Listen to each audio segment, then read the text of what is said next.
former Minister of Aviation, Fani-Kayode, has demanded the arrest of PDP National Chairman Iyorchia Ayu and members of the party's National Working Committee. Well, it follows the alleged misappropriation of PDP funds by Ayu and some National Working Committee members who reportedly received monies amounting to 1 billion naira for house rents. Fani-Kayode is questioning why the security operatives had not picked up Ayu and others indicated in misappropriating the party's funds. All right, for more on the latest in the political scene, Arise Politics editor Sambo joins us from our off-site studio, and Arise analyst Tietie also joining us right here in the studio. Thank you very much, both of you gentlemen. So much to unpack already, and to think that it's actually a public holiday, but there's a lot of drama out there already. Now, Somna, let me begin with you. What do you make of this call again for Ayu's? As a matter of fact, Fani-Kayode is asking that Ayu should be arrested. What do you make of his call? Somna? Okay, unfortunately, we can't hear Somna. Frank Tietie. Well, it's not a strange call.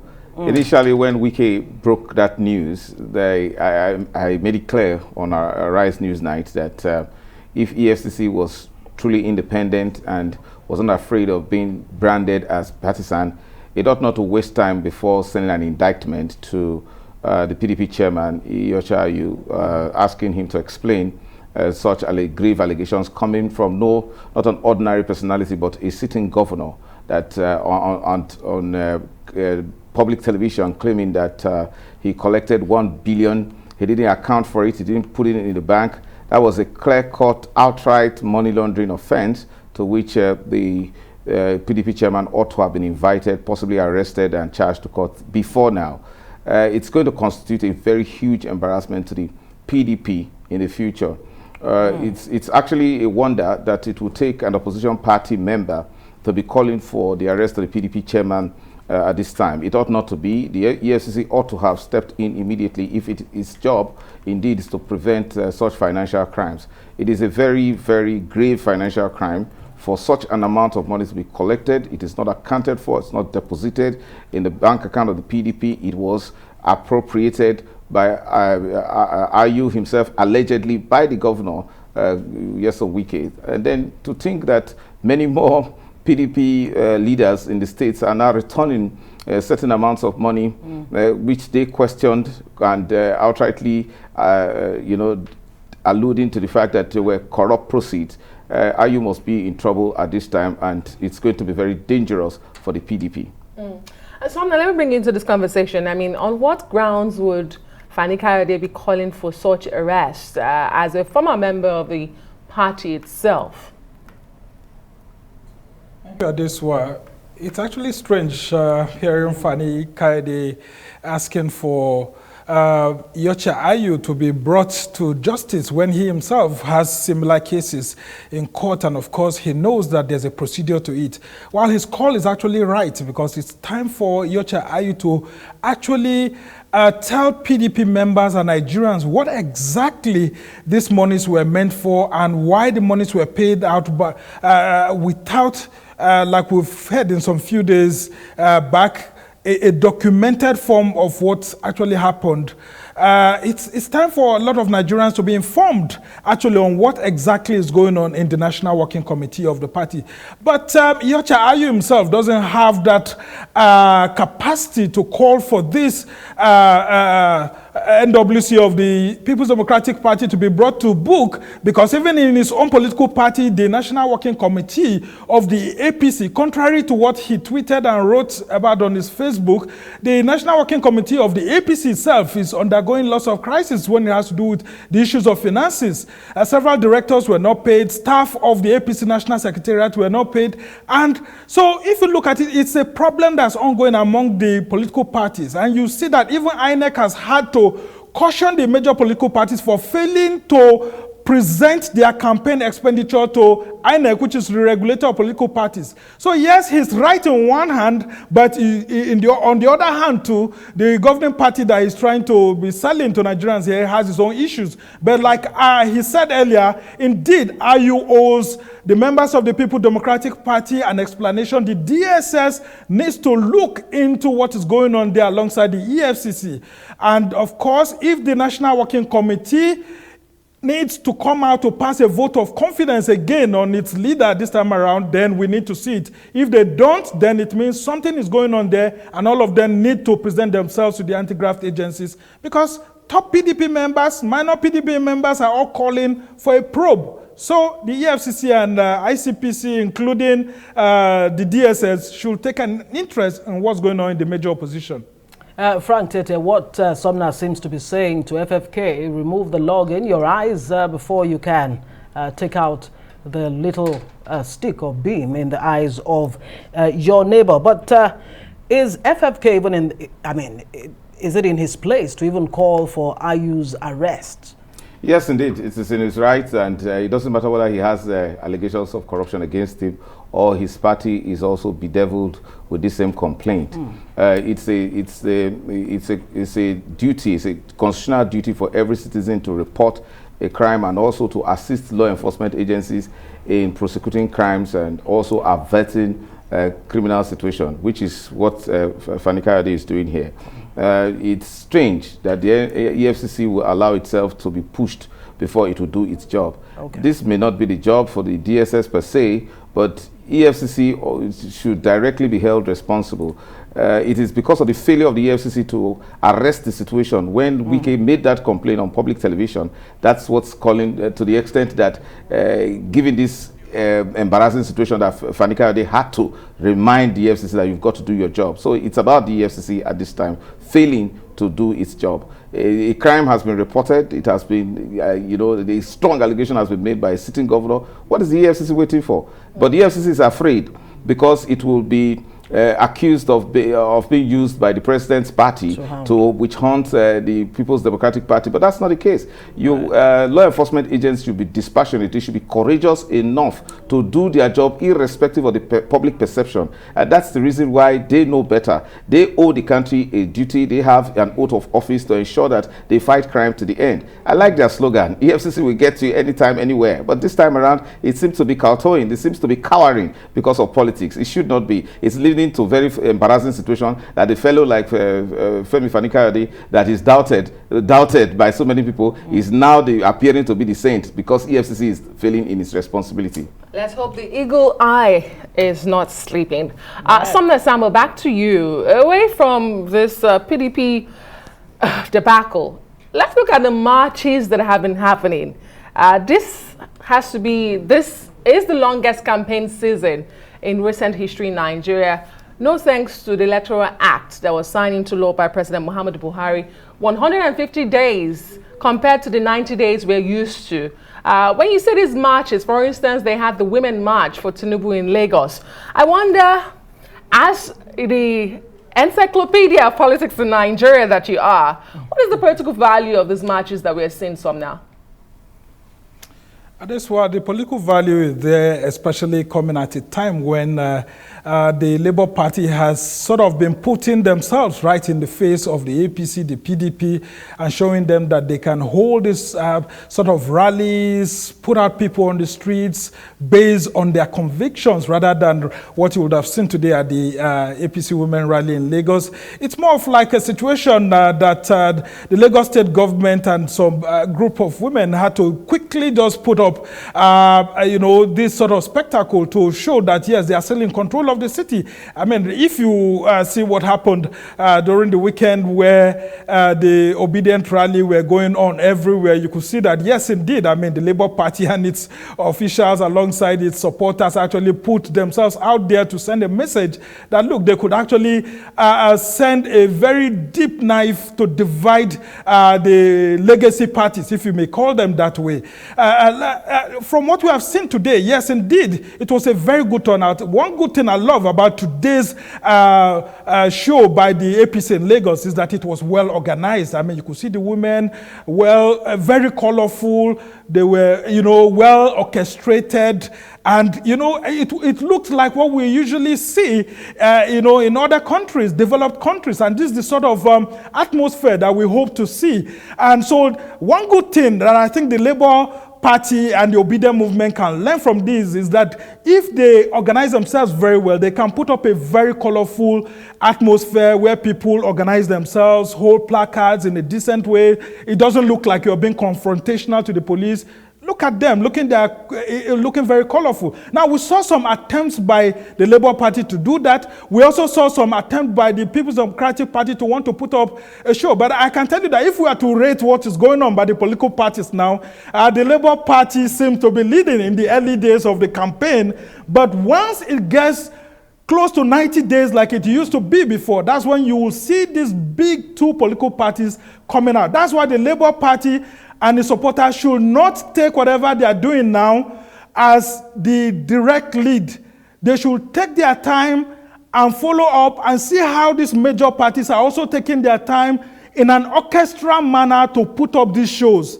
So if the Labour Party continues to go out there every now and then they may lose steam on time. Campaign burnout, is that likely for the Labour Party? Frank Tietie, I mean, based on what Somna just said now, these rallies, are they an indication really of the popularity of maybe the party first and the candidates? If these rallies are anything to go by, if you look at the rallies by the Obedience, the OB supporters all across the country, Cross River, Kaduna, Lagos, you name it, they've been everywhere and they continue to march. Compared to what we have seen in the past, is this an indication that really this is where the people are likely to move towards? I don't think so. Okay. So they can't be taken for granted? No, we can't for certain, use rallies to judge the possible outcome of the 2023 election. If that is the case, you cannot also give it straight ahead to the Labour Party, because what you've seen today in Lagos is what we call the real structure, where Lagos EPC simply deploys its women wing to put up that kind of intimidating show. The Labour Party needs to think twice that beyond feverish gatherings and rallies, it's a form of organization that can actually go down to the grassroots and deliver votes. So if you see those fanfares put up by the very, very interesting Labour Party Obedient movement members, you would think that they would have won the election. But if you consider the number of those women that came out in such a short time, and you say those women, we haven't seen the young people of the youth, we haven't seen the entire APC, that's just for Lagos State, but we've seen the Obedient movements running around every part of the country, creating this fanfare and fever about Peter Obi. I think that the more is coming. One thing that will determine the outcome of this election is actually structure.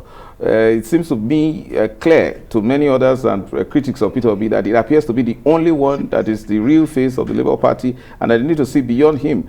But today you can see women, even when Asiwaju is out of town, when he's supposed to be battling with the baggage of not being able to explain his absence at the peace accord signing ceremony, and then struggling to tell people how healthy he is, but riding on a bike and all of that. You still see all of these set of blind commitment being exhibited by these women today. So there's a whole lot coming for those who think that the Obedience are reigning right now. They may actually need to tackle the structures in these mainstream parties, particularly the APC, that is solidly on ground. Well, Somna, there's a saying here that the biggest masquerade comes out last to dance. You sort of insinuated that when you were responding earlier. But let's talk about the implication of this campaign period. Is it too early to talk about the quality of campaigns we're likely to get? When you see these marches and you talk about, fatigue of the campaigns, are we likely to get the purpose for elongating our campaign period from 90 days to 150 days? Thank you, Adeswa. We are not going to get that immediately. If you look at the legacy politicians, look at Atiku Abubakar, look at Bola Tinubu, they are masters of the game. They know that Nigerian voters actually have a very short span of memory when it comes to campaigns and all of that. So they are keeping the main messaging till about 90 days to 60 days. That's when you see these people coming out to really push through their campaigns. Don't forget, Tinubu has experience with, for example, the Occupy Nigeria protest in 2012, how that protest almost brought down the government of former President Goodluck Jonathan, and the government had to quickly reverse its policy on subsidy removal and all of that. Tinubu is a master of that game. You look at Atiku, 2 years, over the years, he has been a veteran presidential contestant.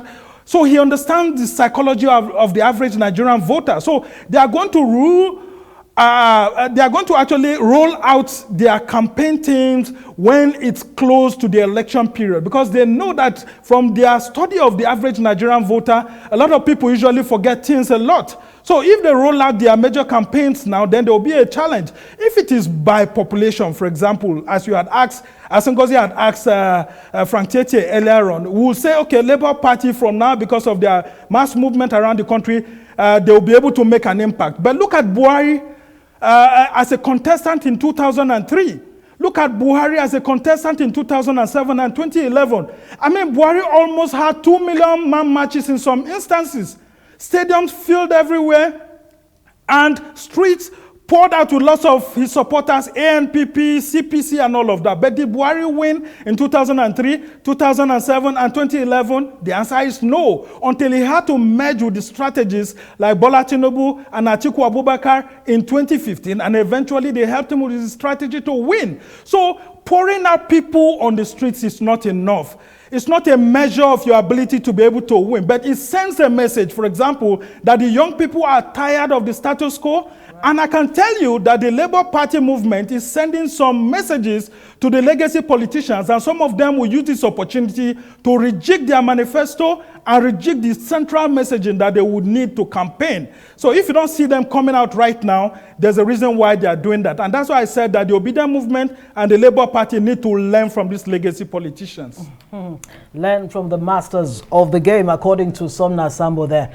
Frank Tietie, before now, you had politicians actually go out to the people, you know, to sell their ideas or whatever it is they're bringing to bear. But it looks like this time around, the people are leading the charge. They're on the front seat. They're on the driver's seat. Is this some kind of revolution that's going on? Is it the people, are the people beginning to own the political process and indeed our democracy? And what does that say? No, I don't think so. I think it's an expression of frustration. It's been a long number of years that Nigerian people have experienced bad governance, and they've not seen the so-called dividends of democracy being expressed to them in terms of economy, political stability, peace, and security. So they have always, it's easy to agree and to put the whole entire blame on the federal government that takes so much, that bites so much that it can chew. It takes responsibility for everything and delivers so little. So there is so much expectation, so much hope that when you change the leadership of the federal government, it might translate to all of the expectations that have long been, eluded them as a people, eluded us as a people. So what you see, especially in the Obedient movement, is just a people yearning for a Messiah. They don't know much about Peter Obi. They don't know much about what he can deliver. But so long as he appears to be the alternative to these elements that have always had sway in the last 20 years of democracy, it is their mindset that Obi would just be the El Dorado. That was the same thing that Buhari, President Muhammad Buhari, reflected when he ran all of those times. And, it became a very bitter reality that President Muhammad Buhari is just one man, and that he runs within a system. If the system is corrupt, if the system is inefficient, it will also deliver inefficiency and failure ultimately. So I think the Obedient movement and the Labour Party followers should be careful to be circumspect. Again, this is a very bad situation, because that of choosing between the devil and the deep blue sea, when you really know that these parties, that these mainstream parties have entrenched the politics politics of failure, and then there is a coming party in Labour Party and the Obedient Movement that doesn't really appear to have a strong hold on the political handle in Nigeria to be able to deliver the presidency. So we just have to find a way to prepare for a certain possible frustration at the end of the elections. And very quickly, Somna, could this be the third force party, like they're being called in some quarters, the Labour Party, the SDP, trying to make themselves visible? Do you sense a change from the norm, or this is the parties trying to make themselves visible with these marches? Well, these are political parties trying to win supporters, and we must thank them for helping to reawaken our politics, because some of these legacy politicians are taking Nigerians for granted. And so if you look at it, you will see the trend of what actually happened in 1979 and 1983 elections. For example, you have the Obafemi Awolowos, you have the Nnamdi Azikiwes and all of that. Now you see that, yes, people like Obafemi Awolowo, with all his ideologies, putting his ideas together in books and all of that, despite his popularity, a lot of the core average Nigerian voter didn't eventually put himself out there to vote for an Awolowo. We're beginning to see those trends here. If Peter Obi and his Obedient Movement alongside the Labour Party don't get down to the grassroots, the real voters who are in the villages need to hear what exactly is going to make a Peter Obi different. And they have to convince those rural voters why they had to break away from the People's Democratic Party to form a labor movement in such a short lifespan. Now, if you look at the 1979 election, the 1983 elections, it's almost giving us the same scenario that we have, where about 5